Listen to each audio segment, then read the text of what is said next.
En s'élançant de la porte du magasin sur la chaussée du quai, l'inconnu heurta 3 jeunes gens qui se tenaient bras dessus bras dessous. « Animal! Imbécile !» Telles furent les gracieuses interrogations qu'ils échangèrent. « Hé, c'est Raphaël! Ah bien, nous te cherchions! Quoi? C'est vous ?»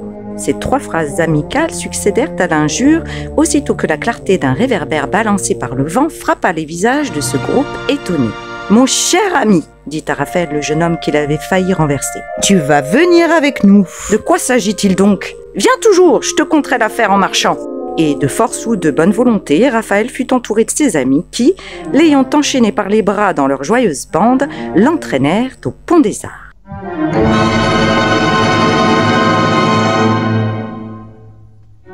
Mon cher, dit l'orateur en continuant, nous sommes depuis environ 1 semaine à ta poursuite.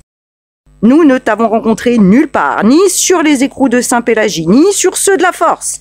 Les ministères, l'opéra, les maisons conventuelles, cafés, bibliothèques, listes de préfets, bureaux de journalistes, restaurants, foyers de théâtre, bref, tout ce qu'il y a dans Paris de bons ou de mauvais endroits ayant été savamment exploré, nous gémissions sur la perte d'un homme doué d'assez de génie pour se faire également chercher à la cour et dans les prisons.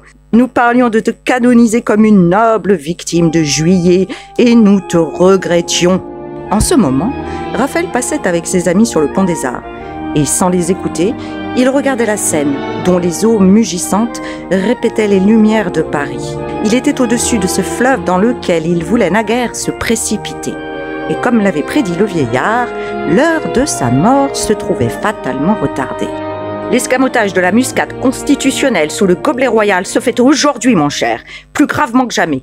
L'infâme monarchie renversée par l'héroïsme populaire était une femme de mauvaise vie avec laquelle on pouvait rire et banqueter. Mais la patrie est une épouse vertueuse et acariâtre dont il nous faut accepter bon gré, malgré les caresses compassées. Mais voici ce que tu ne sais peut-être pas. Le gouvernement, c'est-à-dire l'aristocratie de banquiers et d'avocats qui font de la patrie comme les prêtres faisaient jadis de la monarchie, a senti la nécessité de mystifier avec des mots, des nouvelles et des idées, le bon peuple de France, à l'instar des hommes d'État de l'absolutisme.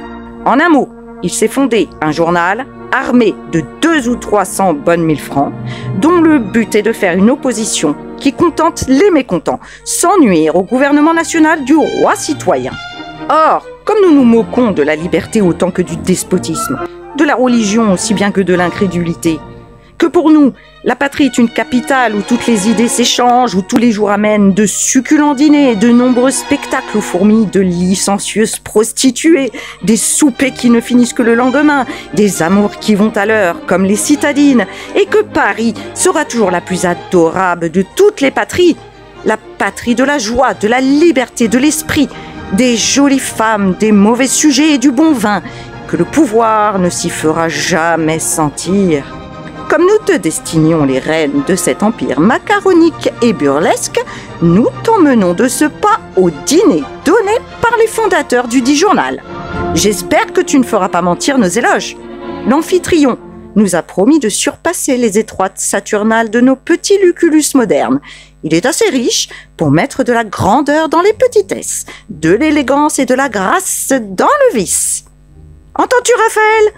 lui demanda l'orateur en s'interrompant. « Oui !» répondit le jeune homme, moins étonné de l'accomplissement de ses souhaits que surpris de la manière simple et naturelle dont les événements s'enchaînaient. Quoiqu'il lui fût impossible de croire à une influence magique, il admirait les hasards de la destinée humaine. Émile était un auteur qui avait conquis plus de gloire dans ses chutes que les autres n'en recueillent de leurs succès. Hardi dans ses compositions, plein de verve et de mordant, il possédait toutes les qualités que comportaient ses défauts. Il était franc, rieur, et disait en face une épigramme à un ami qu'absent, il défendait avec courage et loyauté. Il se moquait de tout, même de son avenir, et toujours dépourvu d'argent. Il restait, comme tous les hommes de quelque portée, plongé dans une inexprimable paresse, jetant un livre dans un mot au nez des gens qui ne savaient pas mettre un mot dans leur livre. Il plaisait par des promesses qu'il ne réalisait jamais et s'était fait de sa fortune et de sa gloire un coussin pour dormir. Et d'un geste moqueur, il lui montra les convives en entrant dans un salon resplendissant de luxe et de lumière.